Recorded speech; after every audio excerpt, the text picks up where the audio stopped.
Donc, bonjour à tous. Merci d'être avec nous pour ce nouveau webinaire du CEAND. Aujourd'hui, donc, nous aurons deux interventions. La première avec Véronique Perrier qui interviendra sur l'impact des résidus de pesticides sur le neurodéveloppement.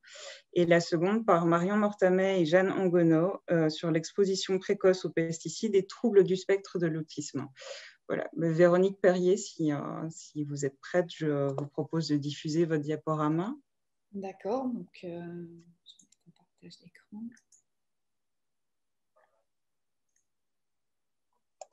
Donc voilà, bonjour à tous. Je voulais déjà remercier le comité scientifique du Centre d'excellence sur l'autisme et les troubles du neurodéveloppement de me donner l'opportunité de présenter nos recherches. Et je remercie également Aline pour l'organisation de ce webinaire. Donc, effectivement, je vais vous parler de l'impact des résidus de pesticides sur le neurodéveloppement, qui est un sujet que nous avons développé depuis 4-5 ans, suite à nos travaux sur les effets des résidus de pesticides sur la maladie d'Alzheimer. La France est le premier pays agricole de l'Union européenne, tant au niveau des surfaces d'hectares cultivés, 29 millions d'hectares, qu'en termes de chiffre d'affaires pour les produits vendus. C'est environ 72 000 tonnes de pesticides qui sont vendus en France en 2016 et le chiffre est à peu près stable, ce qui correspond à environ 3,72 kg par hectare de terres cultivées. Tout à fait dans la moyenne, puisque c'est légèrement au-dessus des États-Unis, mais bien moins très en dessous de la Chine. Donc, parmi les pesticides vendus, 53% d'entre eux sont des fongicides, très utilisés dans le traitement de la vigne, des céréales et des fruits et légumes. Et le fongicide le plus vendu, en fait, c'est le soufre, avec 15 000 tonnes par an. Ensuite, ce sont les herbicides, 37% des parts de marché. Utilisés pour le maïs, le colza, les céréales, la pomme de terre. Avec l'herbicide le plus vendu, c'est le glyphosate, 8 000 tonnes par an. Et ensuite viennent loin derrière les insecticides. Donc, l'utilisation massive des pesticides en France fait que notre environnement est contaminé par de nombreux résidus. Et une étude a montré, par exemple, que parmi les échantillons qui ont été testés, 80% d'entre eux sont contaminés avec des résidus. Et pour les légumes, c'est environ 70%. Les nappes phréatiques sont également contaminées, 67% d'entre elles sont contaminées. Et récemment, l'étude Air-Parif a montré de manière surprenante que dans l'air, il existe de nombreux résidus de pesticides, aussi bien dans les régions agricoles que dans les régions urbaines, avec 26 composés qui sont en commun entre ces deux régions. Et de façon intéressante, on remarque que le pyriméthanil et le cyprodinil, deux antifongiques, font partie des résidus qui sont présents dans l'air. Donc, quelles sont les conséquences sur la santé humaine? En fait, c'est très difficile d'estimer l'impact d'une exposition chronique à long terme sur la santé humaine par des études épidémiologiques, parce qu'il y a plus de 10 000 dénominations commerciales et une infinité de combinaisons. Par ailleurs, il y a des susceptibilités individuelles qui peuvent jouer, des fréquences d'exposition qui sont différentes en fonction de l'alimentation de chacun, des effets cumulatifs entre les différents résidus de pesticides qui peuvent jouer sur notre santé. Et également, d'autres facteurs environnementaux, le fait de vivre à la ville ou à la campagne, peuvent également interférer sur la santé humaine.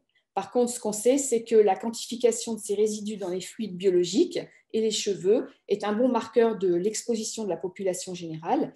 Et je vous encourage à regarder cette étude de Génération Future où ils ont testé dans les cheveux de 7 personnalités politiques la présence de résidus de pesticides. Et ils ont pu montrer qu'il y avait entre 19 résidus et 68 résidus différents chez chacune de ces personnes. Donc, nous nous intéressons aux anillinopyrimidines, qui sont des fongicides très utilisés en France. Les 3 molécules actives sont le cyprodinil, le mépanipyrine et le pyriméthanil. Ces 3 molécules permettent d'éviter le développement de la moisissure grise sur les fruits et les légumes ainsi que les céréales. Et l'enquête Apache 2, qui a été menée en fait dans la région du Bordelais, sur 10 riverains, dont 5 femmes enceintes, 5 enfants et 15 travailleurs agricoles, a montré que ces 3 molécules font partie des 10 pesticides détectés sur les 30 qui ont été recherchés au cours de cette étude, et un a pu même être quantifié, c'est le pyriméthanil. Donc, d'autres études ont montré que le pyriméthanil était présent dans des céréales du petit déjeuner données à nos enfants. Sur 15 céréales différentes analysées, 15 marques différentes, 100% des résidus, le pyriméthanil a été retrouvé dans 100% des paquets qui ont été testés, et le cyprodinyl, 73%. En moyenne, c'est 9,4 résidus différents qui sont retrouvés dans les céréales du petit déjeuner, avec une concentration de 177 microgrammes par kilogramme de céréales. Le cyprodinyl est le deuxième pesticide le plus retrouvé dans les salades, et ces 3 molécules sont également présentes dans la poussière des foyers avec des fréquences différentes. Donc, ces composés sont très présents dans l'alimentation des Français, et nous avons fait une étude qui a consisté à tester en fait l'effet de ces résidus dans un modèle de souris transgénique Alzheimer, le modèle J20. Donc, nous avons utilisé des souris transgéniques qui ont été traitées par l'eau de boisson à la dose réglementaire de 0,1 microgramme par litre pour chacun de ces composés, ce qui correspond à des doses d'environ 4 à 500 picomolaires. Et un lot de souris contrôle a été traité avec du DMSO à une dose équivalente à celle utilisée pour solubiliser ces composés. Et nos travaux ont montré que l'exposition chronique à ces résidus d'anilinopyrimidine pendant 9 mois va renforcer en fait l'agrégation des peptides à bêta au niveau de l'hippocampe et du cortex, donc dans le cerveau de ces souris, tant au niveau de la taille que du nombre des plaques amyloïdes. On a également un renforcement des plaques amyloïdes vasculaires, comme vous pouvez le voir ici sur ces images qui ont été réalisées par microscopie biphotonique en collaboration avec l'équipe du Dr Freddy Janto à l'IGF. Et on a également pu montrer que l'augmentation de ces plaques amyloïdes était liée à l'expression de BACE, l'enzyme, la bêta-sécrétase qui permet le clivage du peptide de l'APP pour produire le peptide A-bêta-142, et également une diminution de l'expression de la néprilysine qui est chargée de la clairance de ce peptide. On a également pu montrer qu'il y avait une augmentation de la microglie activée et qu'il y avait également sécrétion des interleukines IL-1-bêta et IL-6. Donc, nos données ont montré que ces fongicides ont un rôle dans l'aggravation de la maladie d'Alzheimer, mais la question qu'on s'est posée, c'est est-ce qu'ils ont également un rôle dans l'étiologie de cette maladie ? Par exemple, est-ce que ça pourrait expliquer les cas sporadiques de la maladie d'Alzheimer et est-ce que ceci aurait une origine, par exemple, neurodéveloppementale ? Et ça pourrait être une origine commune à d'autres maladies du système nerveux central comme l'autisme sous l'action de facteurs exogènes. Donc, nous avons également, on s'est basé sur l'hypothèse développementale d'Arendt qui stipule que l'exposition fœtale aux polluants environnementaux pendant le neurodéveloppement pourrait altérer la corticogénèse, modifier les cellules souches, provoquer des défauts de neurogénèse et rendre nos neurones plus susceptibles aux agressions internes, comme par exemple le stress, ou aux agressions externes, comme par exemple les polluants environnementaux. Et ceci pourrait conduire à l'apparition de maladies neurodégénératives au cours du vieillissement. Donc, afin d'essayer de tester cette hypothèse, nous avons mis en place un protocole expérimental. On a pris des souris sauvages, C57 Black, que nous avons traitées avec le cocktail de fongicides à 0,1 microgramme par litre pour les composés anilinopyrimidine, que je vous ai cité précédemment, ou bien un cocktail. Et puis, nous avons formé 2 groupes. Un premier groupe, donc ces femelles ont été traitées 2 mois avant l'accouplement. Elles ont été mises en accouplement en présence donc, du mâle. Et on a analysé en fait la descendance, soit à 3 jours, 10 jours ou 30 jours, ce qui constitue le premier groupe pour voir l'effet sur le neurodéveloppement, soit de façon plus tardive, entre 3 mois et 9 mois, pour voir l'effet sur le vieillissement et éventuellement les marqueurs de la maladie d'Alzheimer. Donc, pour vérifier l'hypothèse d'Arendt, on s'est intéressé à l'étude des précurseurs neuraux. Nous avons choisi 3 types de précurseurs, les cellules souches neurales marquées à l'anestine, les neurones immatures marqués à la double cortine et des neurones différenciés marqués avec le marqueur NEN. Vous voyez une coupe, les coupes histologiques de souris, soit des souris contrôle, donc non exposées pendant la gestation, soit des souris exposées par le cocktail, avec le marquage nestine ou le marquage double cortine. Et on voit qu'on a une très forte augmentation du marquage chez les animaux traités par le cocktail dès 3 jours postnatal. Nous avons quantifié cette augmentation par Western blot sur des extraits de cerveau de ces souris, soit les souris contrôle non exposées, soit les souris exposées en traitement seul pendant la gestation ou bien en cocktail. Les numéros correspondent à des cerveaux différents pour chacun des groupes. Et on voit très bien une très forte augmentation de l'expression de l'anestine en traitement seul ou en cocktail, qui est statistiquement significative. La même chose est observée pour le marquage à la double cortine pour les neurones immatures, avec une expression statistiquement significative. Par contre, pour le marquage NEN, pour les neurones différenciés, on observe une diminution pour les cocktails. Et notre hypothèse, c'est soit la neurotoxicité observée avec le marquage NEN va stimuler la production de nouveaux précurseurs pour remplacer les neurones qui sont morts, soit on pourrait avoir un arrêt en fait de la maturation expliquant le déficit en neurones NEN.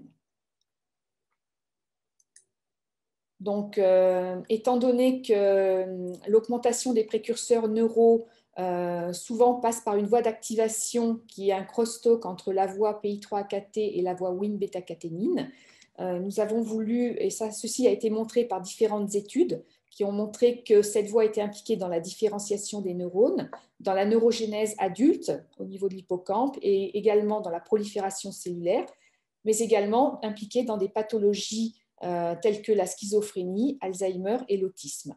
Donc, comment fonctionne cette voie? Lorsqu'on a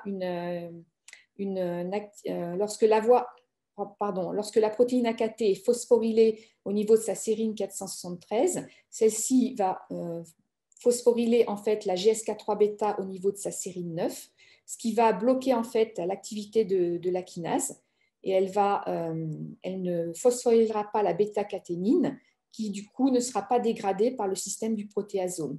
La résultante, c'est qu'on va avoir une augmentation de la bêta-caténine au niveau de la cellule, et que cette augmentation va permettre une phosphorylation sur la sérine 552 pour activer des voies impliquées dans la prolifération cellulaire et la différenciation neuronale.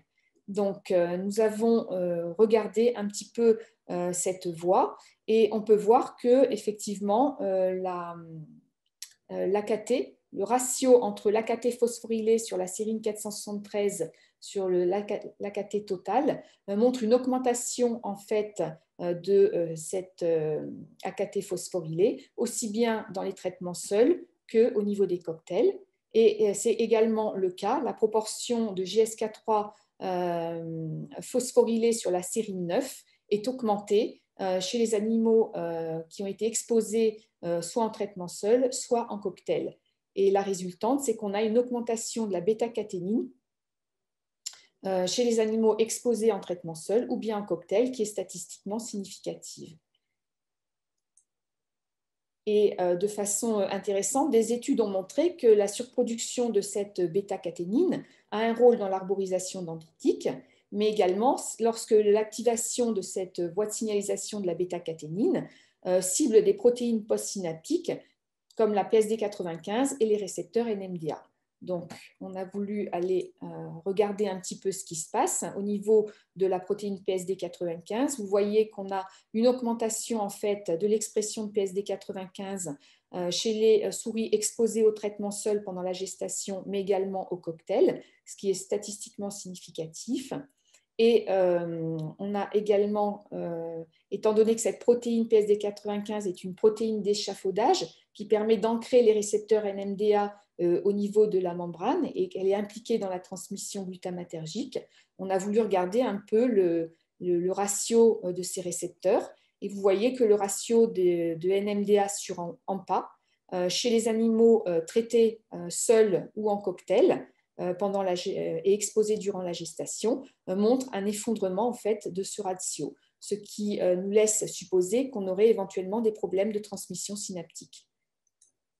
Donc, on a fait une étude, donc ça c'est mon étudiante en thèse, Lucie Salvador-Prince, grâce à une collaboration avec le professeur Michel Vigne ici à l'Université de Montpellier. On a fait des études. Je vous montre ici le cas par exemple de la mesure de la long-terme dépression, qui est la diminution durable de l'efficacité de la transmission synaptique. Donc, Lucie a coupé des tranches de cerveau et elle a stimulé ces tranches d'animaux soit qui ont été préalablement exposés ou bien non exposés pendant la gestation. Les tranches ont été stimulées à 1 Hz, donc une stimulation par seconde pendant 15 minutes pour ces coupes de tissu. Vous voyez ici les animaux contrôle, donc on va compléter ces groupes, ce sont des résultats encore non publiés. Et on a effectivement une LTD qui se produit et cette LTD, elle est stable dans le temps. Par contre, chez les animaux cocktail, vous voyez qu'on a bien une LTD qui se produit. Par contre, cette LTD n'est pas stable dans le temps. Donc il faudra, il faudra donc compléter ces résultats et faire de plus amples études pour comprendre l'impact des récepteurs NMDA et AMPA et la transmission synaptique chez ces animaux qui ont été exposés pendant la gestation. Enfin, on a fait une dernière étude, on a voulu aller un peu plus loin dans l'hypothèse d'Arens, c'est-à-dire qu'on a extrait des cellules souches adultes d'animaux qui ont été exposés aux fongicides, mais dont on a laissé l'exposition jusqu'à 4 mois d'âge pour voir si ces cellules souches présentent des modifications. Donc, vous voyez, donc, le protocole a consisté à extraire les cellules souches des zones de l'hippocampe et de la zone sous-ventriculaire. Et ce travail a été réalisé en collaboration avec le docteur Carole Crozet à l'IRNB. Et vous voyez parmi les paramètres qui ont été analysés, donc des cellules souches issues des animaux contrôle et des cellules souches issues des animaux exposés au cocktail. Et ce qu'on voit, c'est que la taille de la neurosphère, elle est plus petite globalement chez les cellules souches exposées au cocktail, qui est statistiquement significatif. Et on a observé qu'il y avait moins de cellules souches qui migraient à l'extérieur de la neurosphère et la distance de migration est légèrement abaissée par rapport aux cellules souches contrôle. Nous avons fait des marquages avec l'EDU pour voir la prolifération des cellules à l'intérieur de ces neurosphères. Et ce qu'on remarque, c'est que les cellules en prolifération à l'extérieur de la neurosphère sont bien moins importantes en nombre par rapport aux cellules à l'extérieur de la neurosphère chez les animaux contrôle, mais également l'intensité du marquage EDU est beaucoup plus fort par contre pour le cocktail par rapport aux cellules aux neurosphères contrôle. Et ceci tend à montrer qu'en fait, on a bien une prolifération qui se produit à l'intérieur des neurosphères, qui est plus importante, mais ces cellules ne sortent pas de la neurosphère, ce qui montre qu'on a des altérations des propriétés de ces cellules souches.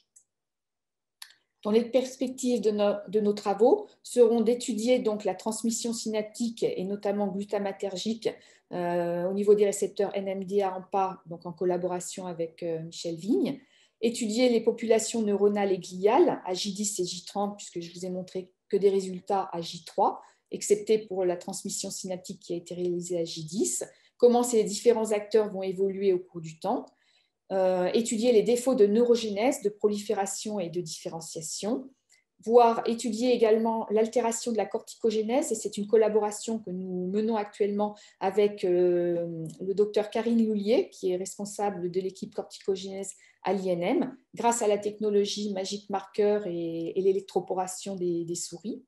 Donc, Karine vous a fait un talk au mois de septembre, donc c'était remarquable. Je vais également, à long terme, étudier les effets à long terme sur les marqueurs de la maladie d'Alzheimer. Est-ce que les marqueurs de la cascade amyloïde seront augmentés chez les groupes plus âgés à 3 mois et 9 mois?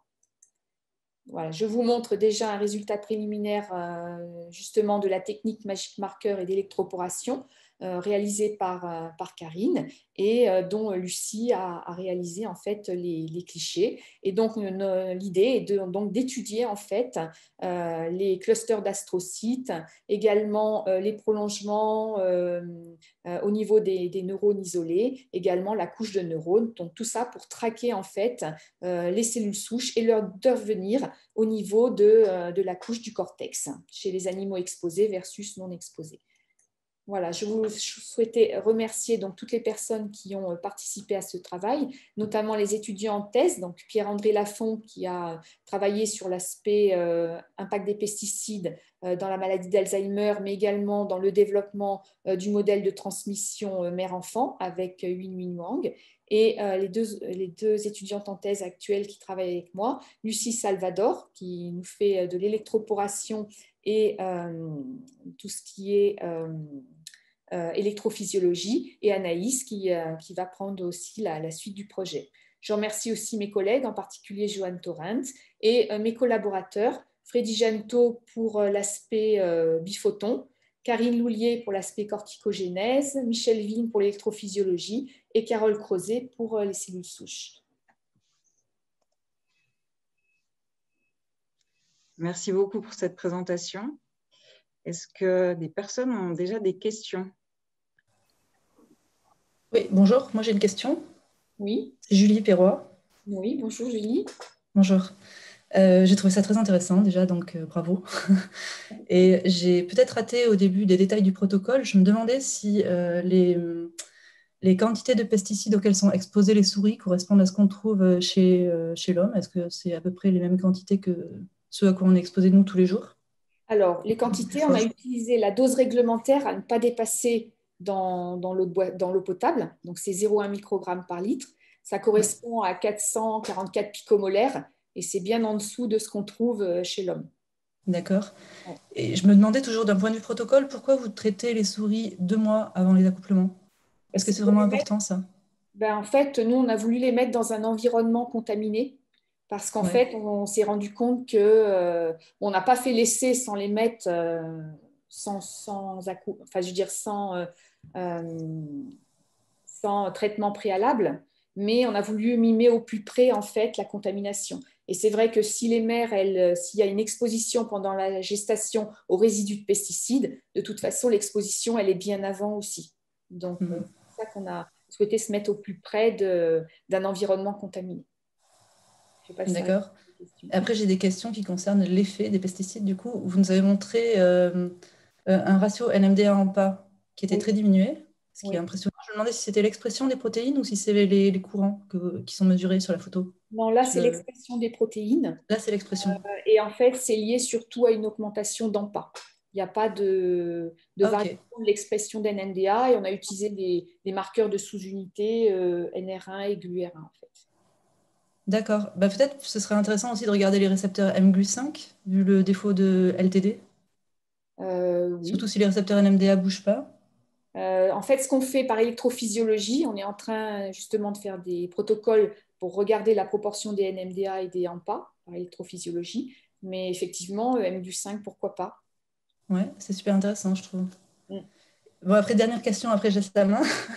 Je me demandais si vous aviez regardé, par exemple, un effet aigu chez l'adulte. Est-ce que justement ces problèmes de plasticité pourraient être dus directement aux pesticides eux-mêmes ou c'est vraiment un problème neurodéveloppemental? On n'a pas regardé un effet aigu, en fait, parce que on préfère, notre thématique, c'est plutôt les résidus de pesticides, mais pourquoi pas, on pourrait... Bon, après, il faut bien... Oui, bien sûr, non, c'était par curiosité. Mais... Voilà, oui. Mais non, on n'a pas regardé d'effet aigu. Après, l'effet aigu, voilà, comment on l'administre? Est-ce qu'on l'administre par une intoxication via l'eau de boisson ou on fait une injection? Oui, dans ce cas, il faudrait sûrement prendre des doses plus fortes. Ouais. Voilà, il faut réfléchir à ce qu'on fait éventuellement.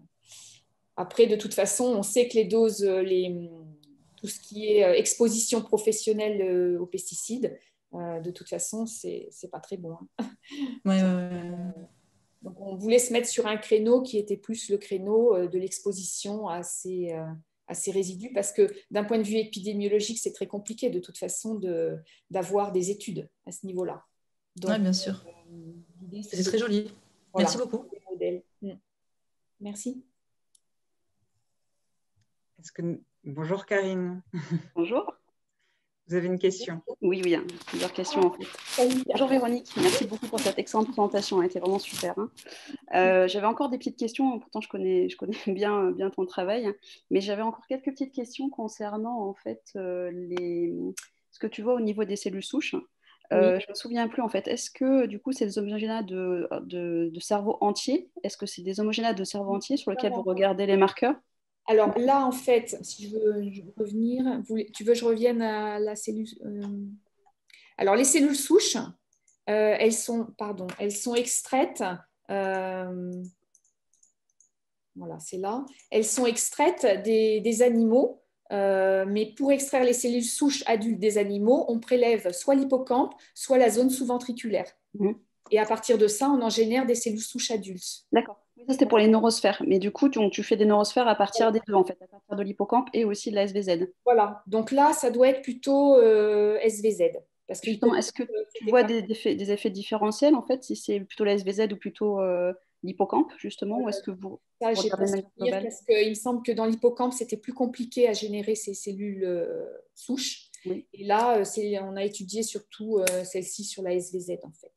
Et en fait, une fois que bon, il y a tout un protocole, ça c'est avec l'aide de Carole, et c'est Win-Win qui a suivi les protocoles de Carole. Et en fait, ça nous permet de voir en fait quand même des différences, surtout au niveau de la prolifération.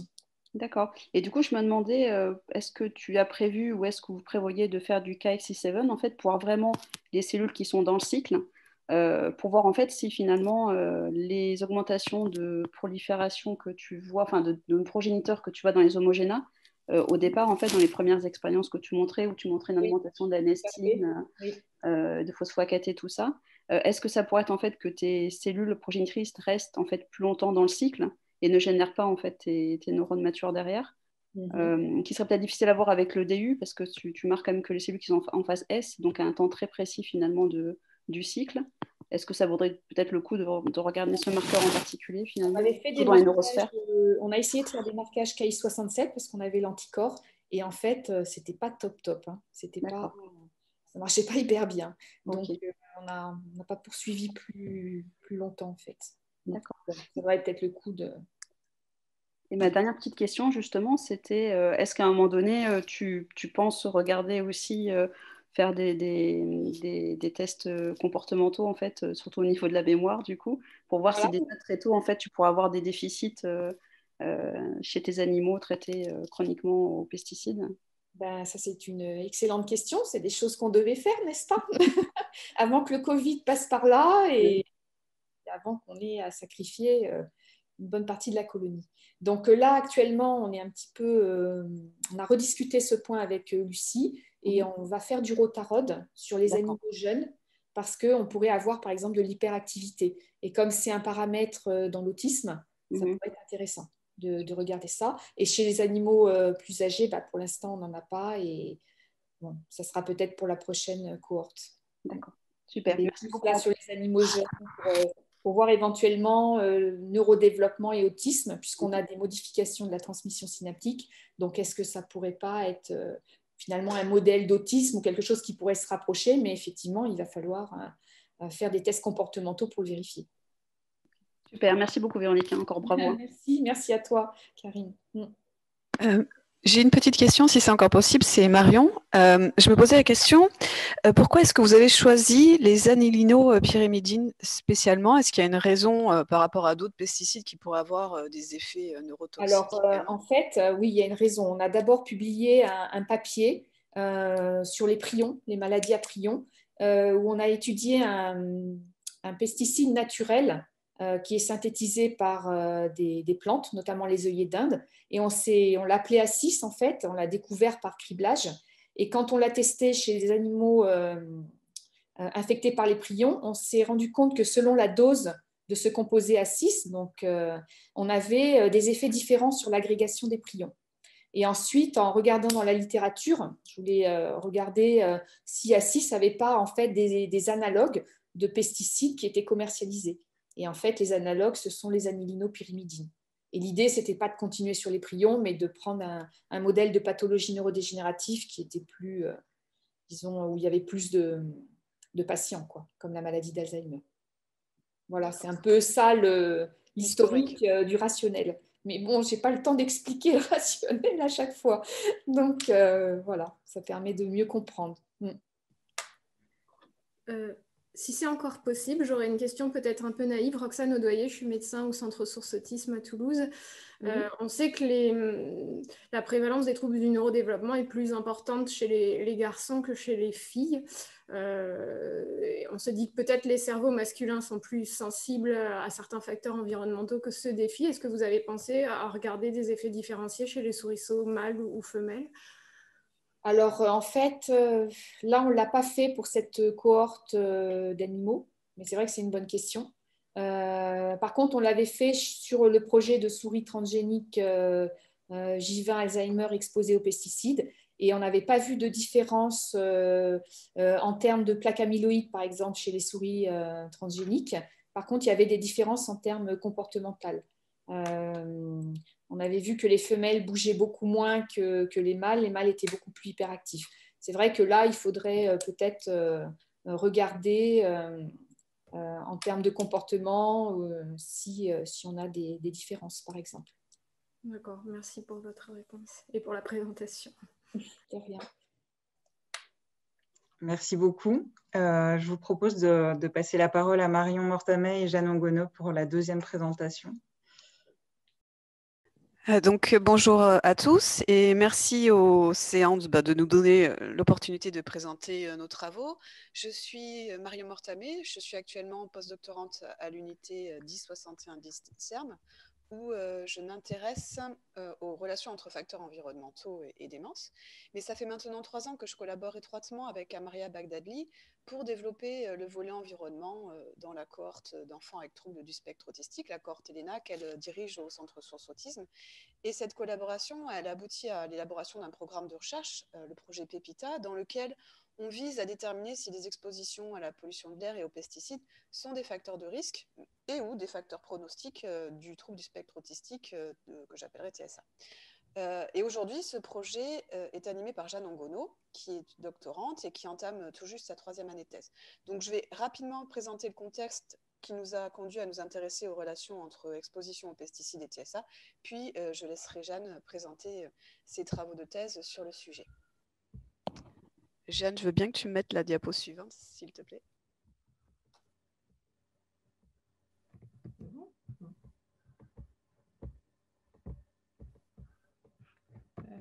Ça n'avance pas? Non. Attends. Ah oui, c'est bon. Là, c'est bon. Super. Super.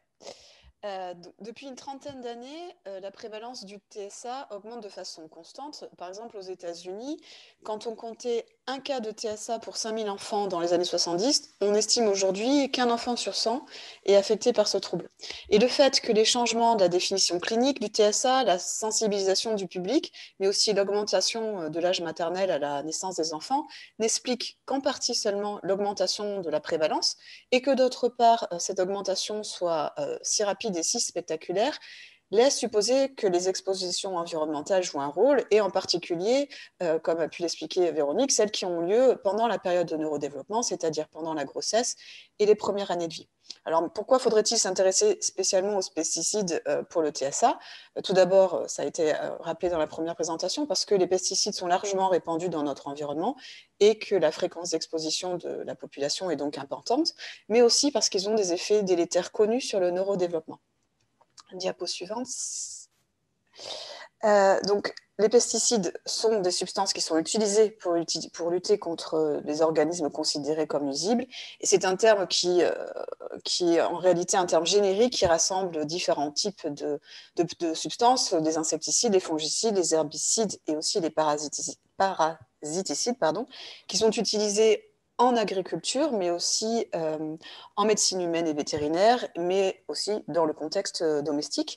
Et c'est presque 500 substances qui sont autorisées en Europe, et en France, nous sommes le 3e pays le plus consommateur de pesticides au monde. Diapo suivante, s'il te plaît. Donc, parmi tous ces pesticides, ces pesticides ont des effets biologiques qui sont complexes, comme a pu le décrire Véronique dans sa présentation. Et pour certains, ils ont des effets biologiques qui sont également observés dans la physiologie, dans la physiopathologie du TSA. Donc ces effets biologiques peuvent être un déséquilibre excitation-inhibition dans les synapses neuronales, du stress oxydatif, de la neuroinflammation, mais aussi on pense à des perturbations de la fonction thyroïdienne maternelle pendant la grossesse, ou encore des modifications épigénétiques. Diapo suivante, ouais, super. Alors, jusqu'à aujourd'hui, une douzaine d'études épidémiologiques se sont intéressées aux relations entre exposition précoce aux pesticides et risque de TSA. Donc, ce sont des études qui sont majoritairement des études cas témoins et qui ont été menées quasi exclusivement en Californie aux États-Unis. Et elles se sont focalisées sur les pesticides d'usage le plus courant depuis la moitié du XXe siècle, c'est-à-dire les pesticides organochlorés, organophosphorés, les pyrétrinoïdes et les carbamates. Et ces études ont montré de façon récurrente une association significative entre l'exposition à ces composés et un risque augmenté de TSA chez les enfants. Elles ont, ces études, principalement utilisé des mesures indirectes pour évaluer les expositions aux pesticides, c'est-à-dire qu'elles n'ont pas dosé directement ces pesticides dans des échantillons biologiques sur les enfants qui participaient à l'étude, mais elles ont plutôt évalué la pression phytosanitaire dans l'environnement résidentiel des enfants avec des méthodes que Jeanne va vous décrire plus en détail dans la suite de cet exposé. Mais en revanche, on ignore encore actuellement quelle est l'influence de ces expositions sur le risque de TSA en Europe, où les expositions sont un petit peu différentes de celles qu'on peut voir aux États-Unis, sur la sévérité, l'hétérogénéité et l'évolution des manifestations cliniques du TSA. Et si, parmi tous les pesticides auxquels nous sommes exposés, donc 500 en Europe, les organochlorés, les organophosphorés, les carbamates et les pyrétrinoïdes sont les seuls à pouvoir être incriminés. Donc c'est dans ce contexte que Jeanne a commencé sa thèse en épidémiologie sur pesticides et TSA chez l'enfant, et je vais maintenant la laisser présenter ses travaux. Merci Marion de me passer la parole. Alors, je vais vous présenter l'objectif principal de ma thèse sur le volet pesticides. L'objectif principal est d'étudier les associations entre les expositions environnementales aux pesticides et le risque, le pronostic clinique des enfants avec TSA. Et plus spécifiquement, il s'agit d'identifier les familles de pesticides utilisés en Europe susceptibles d'être des facteurs de risque du TSA. Dans la cohorte ELENA, qui est une cohorte d'enfants de TSA, analyser l'influence de ces expositions sur le pronostic clinique de ces enfants. Et le troisième objectif que je n'ai pas encore débuté sera d'étudier les associations entre les expositions prénatales aux pesticides agricoles et le risque de TSA chez les enfants. Alors, le premier objectif atteint était celui d'étudier les associations entre la proximité résidentielle aux parcelles agricoles et les comportements adaptatifs des enfants avec TSA dans la cohorte ELENA.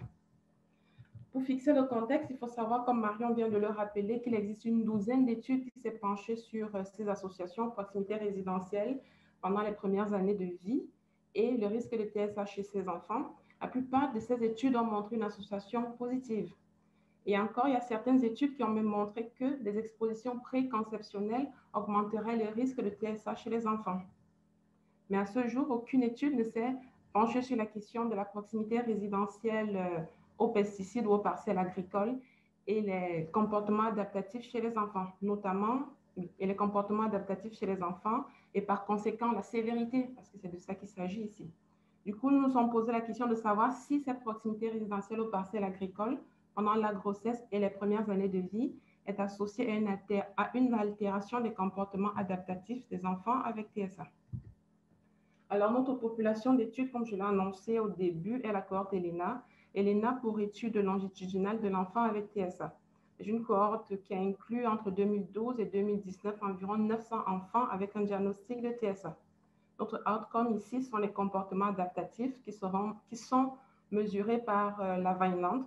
La Vineland qui est un questionnaire qu'on administre aux parents et qui évalue plusieurs domaines de l'adaptation du comportement adaptatif de l'enfant. Et nous allons nous intéresser aux trois principaux domaines que sont la communication, la vie quotidienne et les habiletés sociales. Alors, parmi les 900 enfants de la cohorte ELENA, 237, nous avons inclus 237, dont les 237 ont respecté les critères d'inclusion.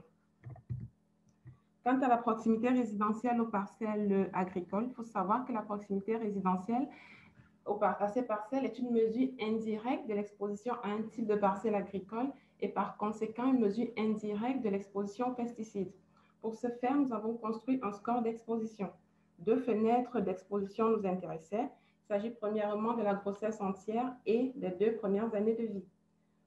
Pour calculer ce score, la première étape a consisté à une création de l'historique résidentiel à partir de toutes les adresses listées par les familles dans un questionnaire qu'on leur a envoyé.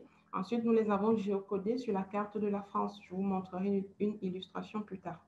La deuxième étape a consisté à calculer la surface des parcelles agricoles dans un rayon d'1 kilomètre autour des domiciles.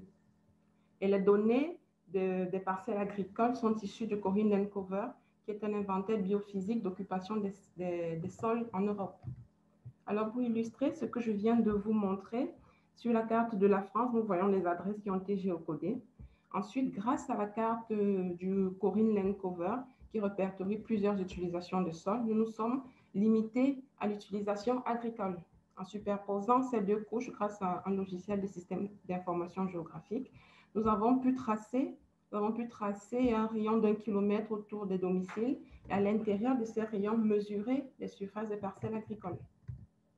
Alors, de manière plus pratique, pour calculer notre score d'exposition, nous avons simplement pondéré la surface et la parcelle agricole à la durée de résidence à chaque adresse.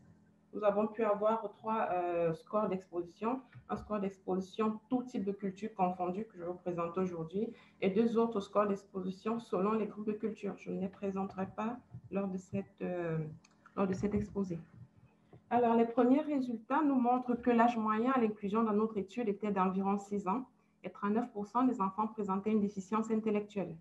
Le sexe ratio garçon pour fille est de 4 pour 1 et le score total d'exposition médian était de 0,5 avec une étendue de 0 à 0,9. S'agissant des scores moyens à la Vineland, nous avons un score de 12,16 points pour la communication, 75 points environ pour la vie quotidienne et 71,5 environ pour la socialisation.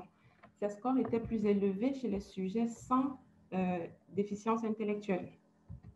S'agissant des associations entre la proximité résidentielle aux parcelles agricoles et les scores à la Vineland pendant la grossesse et dans un rayon d'1 kilomètre, nous nous rendons compte que chez les sujets sans déficience intellectuelle, nous avons une diminution non significative des différents des scores aux différents domaines, aux différents sous-domaines de la Vineland. Les sujets perdent 7 points, environ 8 points pour la communication, 4 points pour la vie quotidienne et 5 points pour la socialisation. Mais malheureusement, statistiquement, bien sûr, cette diminution n'est pas significative. Par contre, c'est les sujets avec déficience intellectuelle. Nous n'avons pas pu interpréter ces résultats parce que nous n'avons pas suffisamment de sujets dans ce sous-groupe.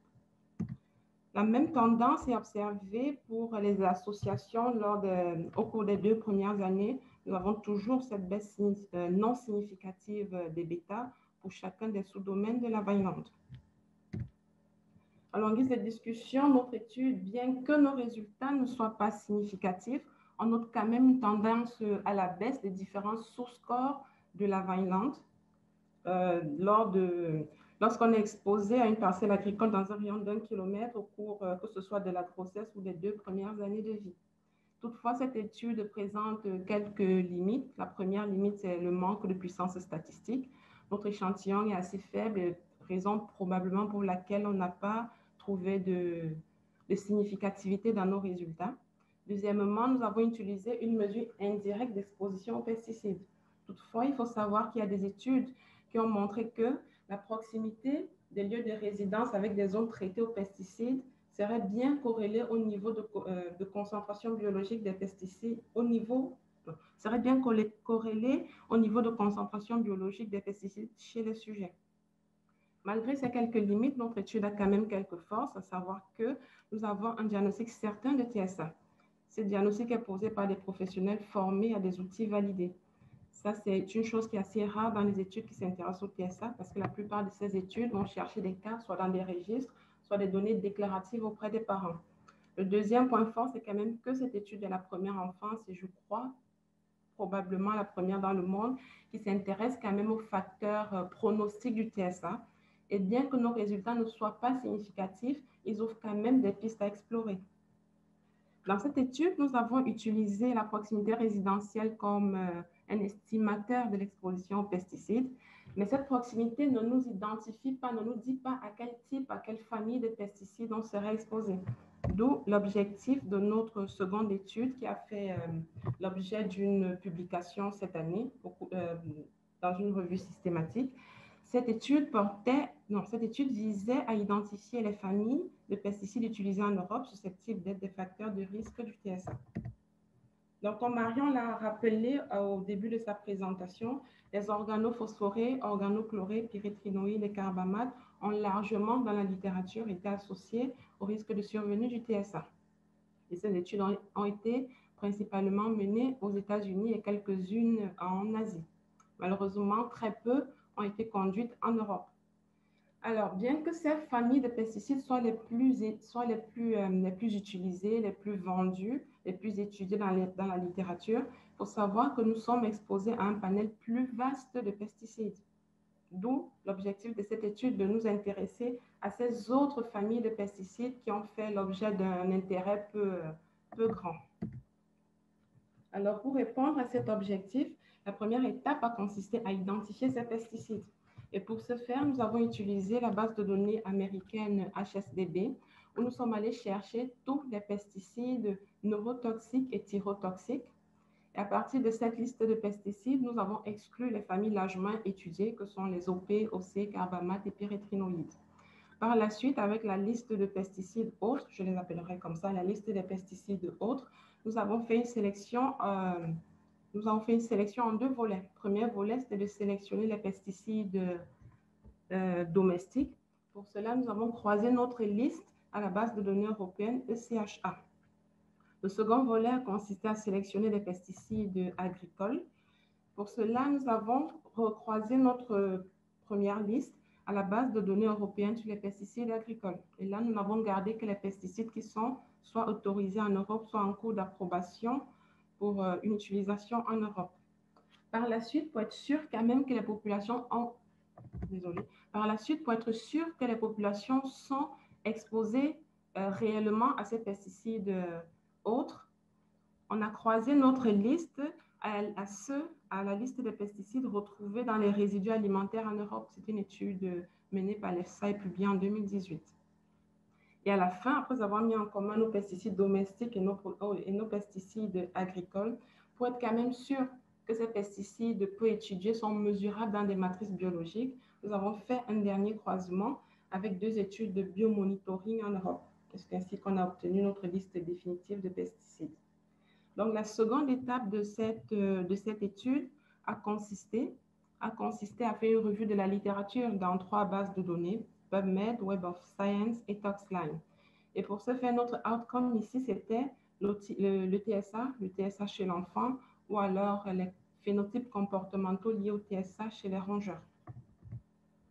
Les résultats nous montrent que dans la première étape qui consistait à identifier les pesticides, nous avons eu 20 substances actives regroupées en 10 familles de pesticides.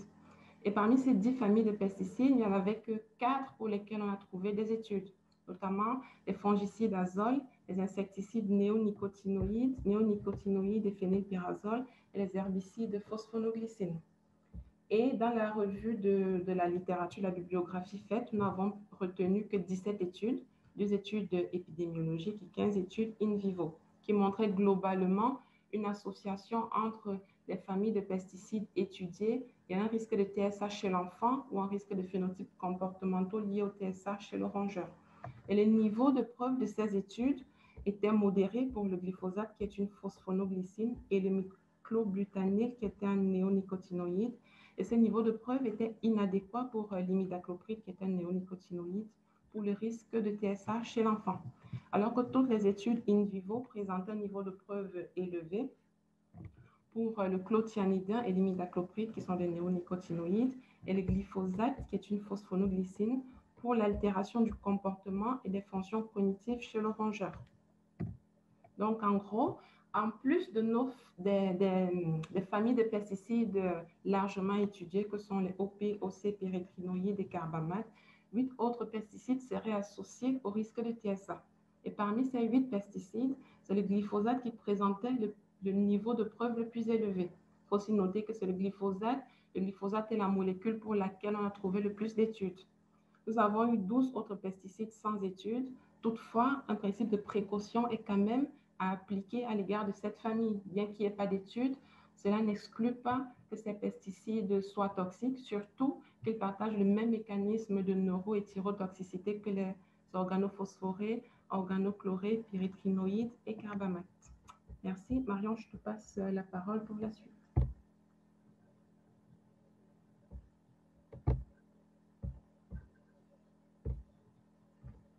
Et donc, juste pour conclure, donc, les travaux de Jeanne suggèrent que l'exposition précoce à des surfaces agricoles traitées par des pesticides pourrait être un déterminant de la sévérité des manifestations cliniques du TSA et que 20 pesticides, autres que ceux déjà largement étudiés, pourraient être associés au risque de TSA, dont le glyphosate, pour qui le niveau de preuve est actuellement le plus élevé. Mais comme l'a rappelé Jeanne, ce actuellement est ici très important pour éviter de surinterpréter cette observation, car on ne peut pas aujourd'hui affirmer que le glyphosate est le pesticide le plus toxique pour le TSA, mais seulement que c'est la substance qui est la plus étudiée et qu'on la trouve associée au risque de TSA chez l'enfant dans une étude épidémiologique de qualité, et elle est associée à des comportements atypiques chez le rongeur. Et puis surtout, les mécanismes qui pourraient sous-tendre la relation entre glyphosate et TSA ne sont pas clairement identifiés. Et c'est pour apporter des éléments de réponse à cette question que le projet EnviroDisorder, qui est financé par Muse et qui va débuter en janvier 2021, propose une approche multidisciplinaire et translationnelle. Et dans ce projet, nous allons évaluer plus spécifiquement la superficie de surface agricole traitée par du glyphosate autour de la résidence des enfants TSA. Donc l'IGF qui porte le projet déterminera chez l'animal les effets du glyphosate sur la modification du microbiote intestinal et les fonctions cérébrales en collaboration avec l'INRAE. Et enfin, l'Institut d'électronique et des systèmes à Montpellier travaillera sur la construction d'un biocapteur qui permettra de doser le glyphosate dans l'environnement et dans les échantillons biologiques des patients. Pour ceux qui voudraient en savoir plus sur ce projet, il existe un dossier d'information qui est consultable sur le site du CIAND. Et les résultats de ce projet devraient, je l'espère, faire l'objet de nombreuses présentations pour les webinaires du CIAND dans les années qui arrivent. Tu peux passer la diapo suivante, s'il te plaît, Jeanne ?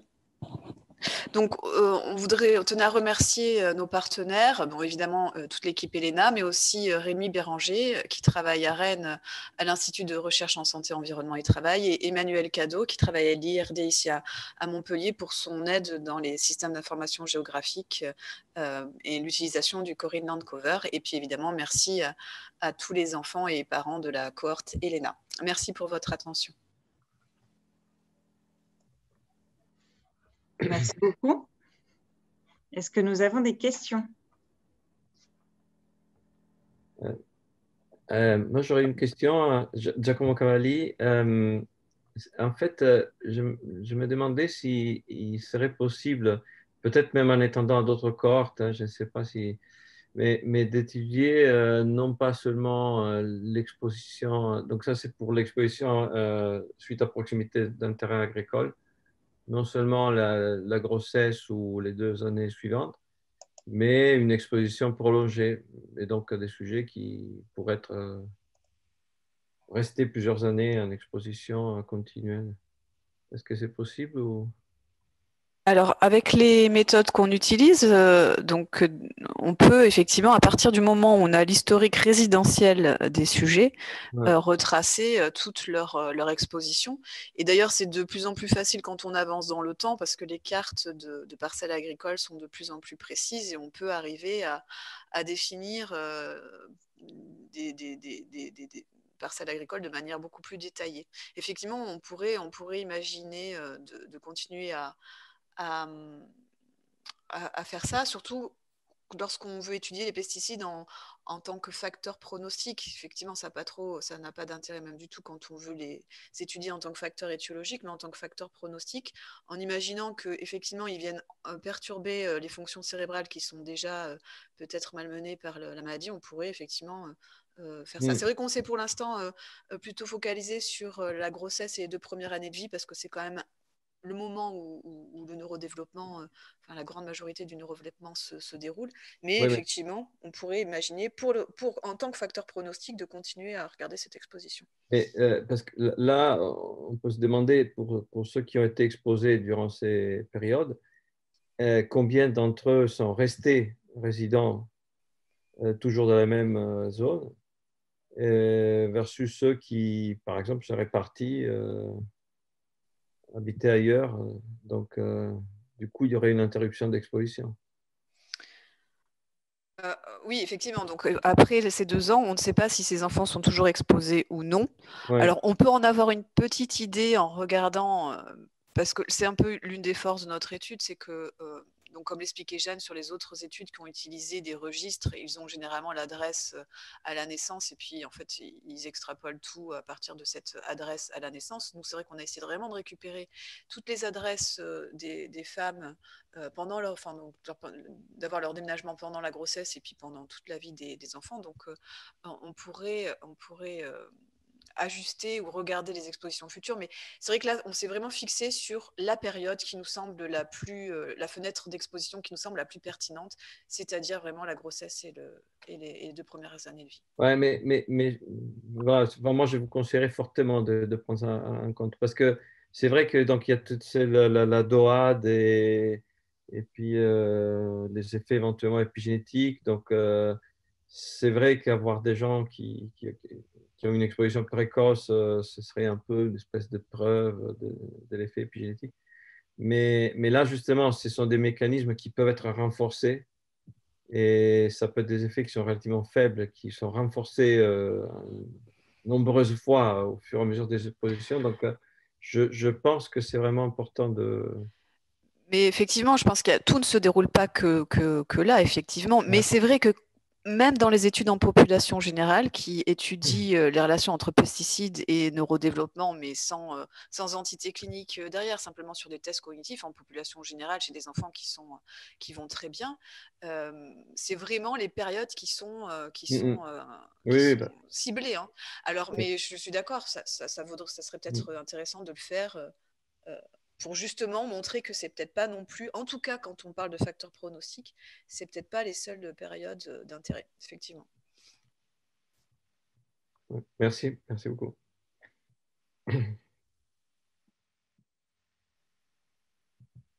D'autres questions?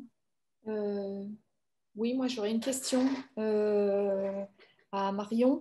Dans la diapo 20, concernant la 2e étude, je vois qu'il y a les anilines pyrimidines. Oui. Oui. Ce n'est pas les anilino-pyrimidines qu'on étudie par hasard? Alors, j'ai regardé, en tout cas, sur ton papier que tu avais publié dans EHP sur la démence, et j'ai vu qu'il y avait une molécule qui faisait partie, que tu utilisais, que tu regardais, qui faisait partie du panel de 20 substances actives qu'on avait. Je ne me souviens plus du nom, mais il y en avait une dedans, qui était commune. Parce qu'en fait, au regard des travaux qu'on a menés, hein, ceux dans le papier de Pierre sur les Alzheimer et ce que je viens de montrer là ce matin, ben, ça pourrait peut-être être une nouvelle piste, hein, parce qu'en fait, ces composés ils sont énormément utilisés dans la vigne. Et on a beaucoup de vignes en France. Hein. Le territoire de la culture de la vigne, c'est important, mais c'est surtout aussi 20% des pesticides qui sont, comment dire, des 20% des pesticides achetés en France sont pour la vigne. Et en fait, les anilino-pyrimidines, ils sont très importants dans le traitement. Et en plus, du coup, comme on l'a fait remarquer Jeanne, donc dans ces 10 familles de pesticides, on en a trouvé. Donc c'est celles qu'on a identifiées comme ayant des mécanismes qui pouvaient être des facteurs, associées à un risque de TSA important. Il y avait donc les anilines pyrimidines, mais on n'a pas trouvé d'études. Alors, il y avait certainement des études in vitro, mais on s'intéressait vraiment sur les études in vivo avec du comportement, plutôt une étude de comportement chez l'animal, et on n'en a pas trouvé. Donc, ça nous intéressait bien, là, ce que vous disiez avec Karine, que vous aviez pensé à regarder. Tout à fait, on va commencer à faire ça, mais bon, malheureusement, on a été un peu interrompu par le Covid, oui, sacré, je dirais. Mais voilà, je pensais que ça pourrait être intéressant de creuser, vous, dans votre direction, peut-être aussi sur cette piste-là, en plus des autres que vous avez vues. Alors c'est vrai que du coup Jeanne dans la première partie de sa présentation là, donc c'est ce qu'elle expliquait, elle a regardé toute parcelle agricole confondue, et avec le Cory Nancover on peut quand même distinguer viticulture et arboriculture des autres types de cultures. Et elle a regardé donc pour tout ce qui était exposition seulement à la viticulture, et on n'a pas trouvé les résultats étaient similaires, on n'a pas trouvé de différence qu'on prenne toutes les parcelles, tout type de parcelles confondues, ou pour la vigne en particulier. Parce que dans l'étude Apache 2, il montre chez les femmes enceintes qu'il y a un des anilinos-pyrimidines qui est quantifiable. Je l'ai mis d'ailleurs dans la présentation. Et justement, donc c'est une étude qui a été réalisée dans le Bordelais, et ils arrivent à le quantifier dans les cheveux des femmes enceintes et des enfants. Donc, je ne sais pas, ça peut être une petite piste aussi à creuser. Oui. Alors, pourquoi il n'y a pas d'études? C'est parce que déjà, des études épidémiologiques, il n'y en avait pas sur les anilinos-pyrimidines, parce qu'ils ont été mis sur le marché dans les années 90, 94, 96, 97. Et donc, c'est des pesticides qui sont trop récents considérés comme trop récents pour faire des études épidémiologiques. Surtout, le temps d'avoir des résultats, c'est long, quoi. En épidémiologie, il faut un temps d'exposition assez long. Donc, effectivement, le temps de monter la cohorte, etc., c'est sûr qu'on était... Et c'est un peu le problème avec ces substances, en plus, qui changent, qui sont... Parce que là, en fait, là, l'idée, c'était quand même de faire des recommandations pour les futures études qui vont regarder pesticides et TSA. Mais on sait que ça se trouve, il y a certains pesticides qui vont être interdits, d'autres qui vont être acceptés sur le marché dans les années qui arrivent. Enfin, c'est très changeant. Et en épidémiologie, où c'est long de mettre en place les choses, c'est-à-dire de créer une cohorte, je veux dire, dans le prospectif, hein, on peut faire des études transversales comme doser et regarder cliniquement ce qui se passe, mais enfin, ça n'a pas le même poids, ça n'a pas la même preuve scientifique de faire une étude transversale et une étude prospective. Et là, c'est compliqué quand les substances, elles changent aussi rapidement et qu'elles ne sont pas rémanentes, et qu'on ne peut pas les doser du coup dans les matrices biologiques, elles ne restent pas dans les matrices biologiques. Là, c'est compliqué, c'est vrai. Ok, ben, merci. Moi, j'avais une question pour Marion. Tu m'entends, Marion? Oui, je t'entends.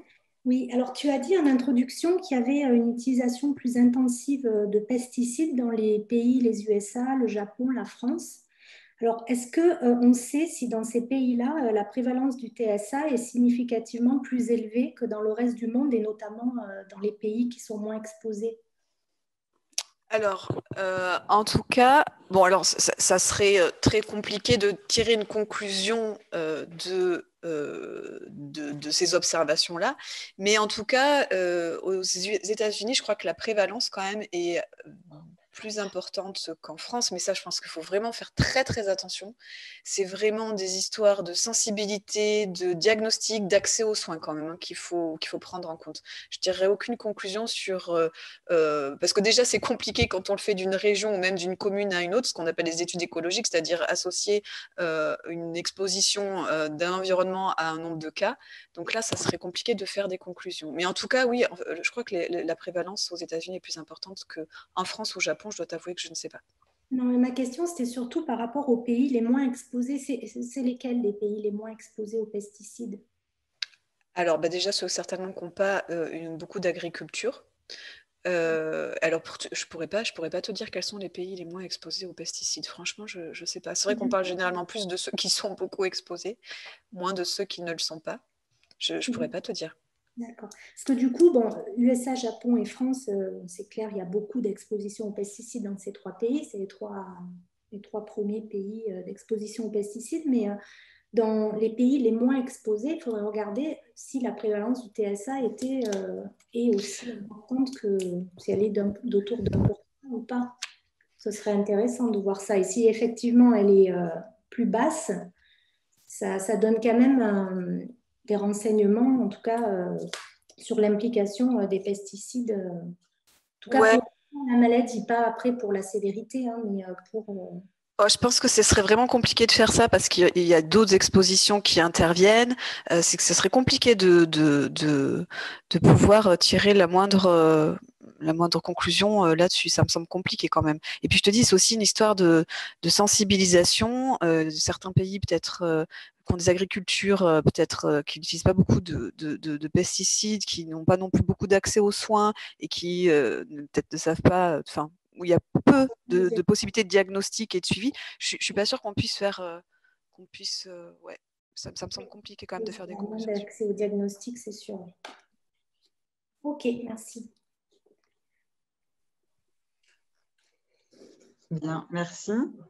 Je pense qu'il est temps de conclure. Donc, un grand merci pour ces 2 interventions et donc un merci à nos 3 intervenantes. Je vous souhaite une très bonne journée. Merci à tous et à très bientôt. Au revoir. Merci, au revoir.